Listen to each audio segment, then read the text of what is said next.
The early 16th century.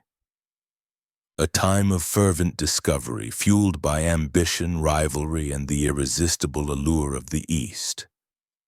Europe was awakening, but its appetite was ravenous, specifically for the exotic treasures of the Spice Islands, the distant Moluccas. Portugal, with its eastern route around Africa, held a virtual monopoly.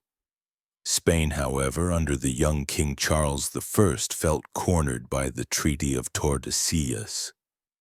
They needed a new way, a westward path to the coveted spices, a route that would prove once and for all the true dimension of the earth.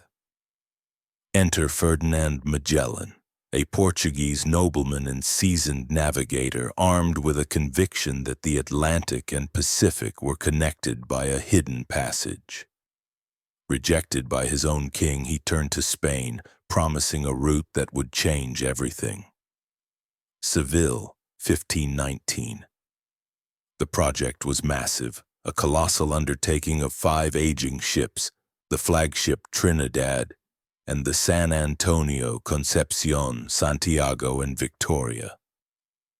The expedition was named the Armada de Molucca, a crew of roughly 270 men, a volatile mix of Spaniards, Portuguese, French, and Italians, among them the Basque master mariner, Juan Sebastián Elcano, and the Venetian chronicler, Antonio Pigafetta, who would document every grueling mile. On August 10, 1519, the fleet left Seville, sailing down the Guadalquivir River.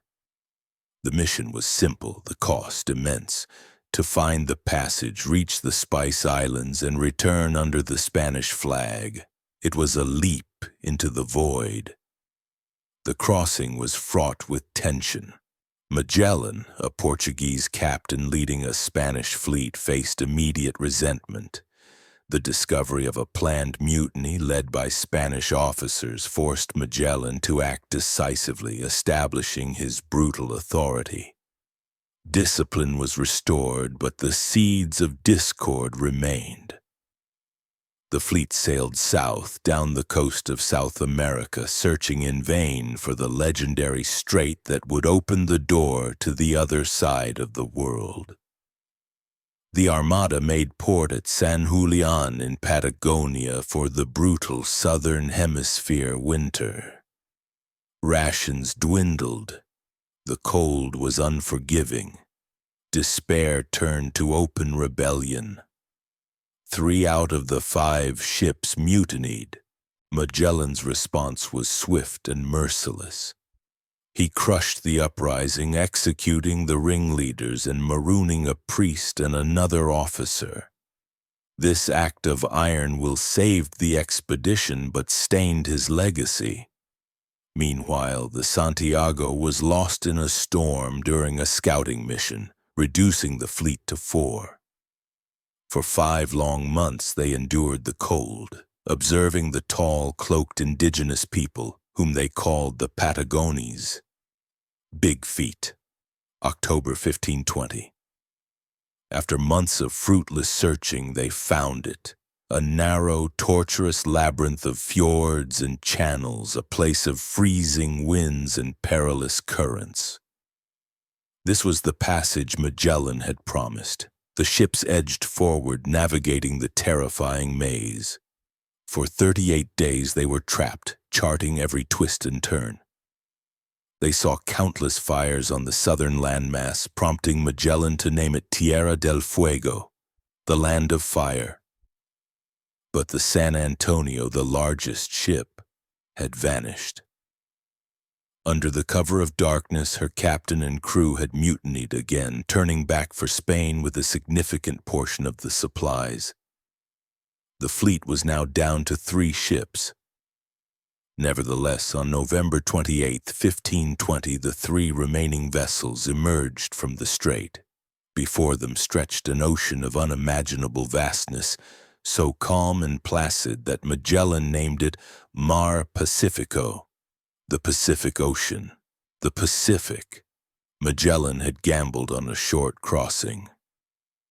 The reality was a brutal 3-month and 20-day odyssey across an ocean far greater than anyone had imagined.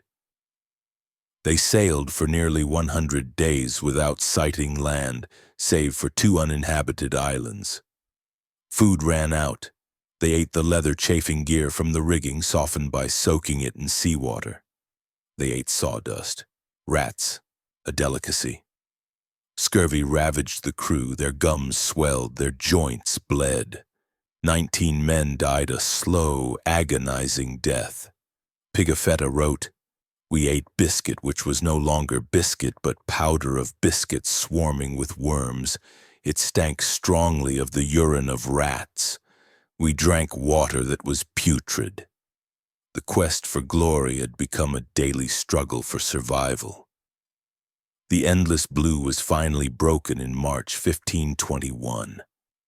They reached the island of Guam, then moved on to what would later be known as the Philippines. They were saved, but they were still far from home. In the Philippines, they found a complex, established network of island kingdoms. Magellan, focused on his mission, quickly established diplomatic ties, using his Moluccan slave Enrique as an interpreter. In the kingdom of Cebu, Magellan successfully converted the local ruler Raja Humabon to Christianity. The explorer began to see himself less as a trader and more as a crusader, a dangerous blurring of mission and zealotry. Magellan's zealous intervention in a local dispute proved fatal. The chieftain of Mactan, Lapu-Lapu, refused to submit to the new foreign authority. Magellan, overconfident, led a small force ashore to demonstrate the power of the Spanish crown.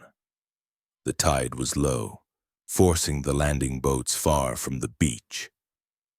The Spanish muskets and armor were ineffective against the swift, determined resistance of the Mactan warriors.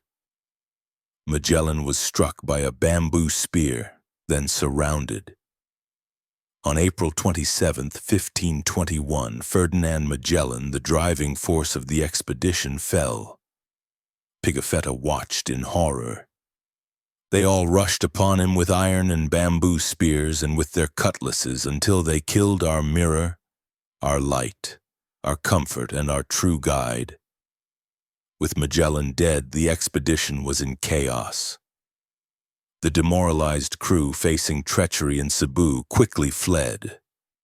The lack of men to sail the 3 remaining ships was critical. They were forced to make a grim decision. The Concepcion, deemed unseaworthy and a drain on resources, was burned. The remaining 2 ships, the Trinidad and the Victoria, sailed on, led by a succession of quickly changing captains. The dream of the passage was over. The desperate need now was survival and reaching the Moluccas. November 1521. 2.5 years after leaving Spain, the Victoria and the Trinidad finally dropped anchor at Tidore in the Spice Islands. The journey's initial goal was achieved. They quickly loaded the precious cargo, cloves, nutmeg, and mace worth a fortune, back in Europe. The voyage was far from over. The Trinidad began to take on water and was deemed too damaged for the long voyage home. The 2 ships had to part ways. The Trinidad, under Captain Gomez de Espinosa, would attempt the dangerous return across the Pacific, retracing their steps to the Americas. It was a failure. The ship was captured by the Portuguese. The Victoria, the smallest ship, was left with a fateful choice: sail back across the Portuguese-controlled Indian Ocean. Her captain was now Juan Sebastián Elcano. The mission had changed from discovery to simple survival, a desperate run for home. Elcano, a master of seamanship, took the helm of the Victoria. He chose the most perilous route, across the Indian Ocean, bypassing Portuguese patrols and rounding the fearsome Cape of Good Hope. To avoid capture, they sailed far south into the roaring forties, where giant waves and freezing squalls were a constant threat. The ship was battered, the hull leaking, the mast groaning. Again, scurvy and starvation struck the ever-dwindling crew. Elcano forced the men to endure. They ate little but boiled rice, and many died of hunger and disease. Their bodies slipped into the merciless ocean. He knew that stopping at any Portuguese port meant capture, imprisonment, and the failure of the entire venture. By July 1522, near the Cape Verde Islands, the Victoria was on the verge of sinking. Elcano was forced to stop for food and water. He lied, claiming they were a Spanish ship that had lost its convoy near the Americas. The lie failed. Portuguese officers realized the true nature of their voyage. They had come from the east. 13 members of the crew were immediately arrested. Elcano did not hesitate. He cut the anchor cable and fled, leaving his captured men behind. Against all odds, the Victoria, heavily laden with spices and barely afloat, limped back toward the Spanish coast. A single ship with a single purpose. September 6th, 1522. 3 years and 26 days after setting sail, the Nao Victoria anchored in Seville. Out of the original 270 men, only 18 European survivors staggered ashore, barefoot and clad in rags, walking in procession to the church of Santa Maria de la Victoria to give thanks. They had sailed approximately 32,000 miles. They had witnessed the vastness of the planet and returned with definitive proof that the Earth was round. A handful of spices was also aboard, enough to pay for the entire expedition with a huge profit left over. A final surprise awaited them. They had gained a day. Traveling west with the sun, they had lost track of time, a single detail that shattered the old understanding of the world. Juan Sebastián Elcano returned a hero. King Charles I granted him a coat of arms featuring a globe with the Latin inscription, Primus circumdedisти me. You were the first to circumnavigate me. The voyage he completed had eclipsed the one Magellan had begun. The circumnavigation was a scientific, commercial, and human achievement of staggering proportions. It mapped the true width of the Pacific, established the immensity of the Earth, and proved unequivocally that all the oceans are connected. Magellan conceived the vision, found the passage, and paid the ultimate price. Elcano, the master mariner, turned a desperate retreat into the greatest navigational triumph in history. Their combined legacy is the birth of the global age. 5 ships, 270 men, 3 years, 1 planet. The Victoria proved that the world was one. And for those who completed the voyage, nothing would ever be the same again.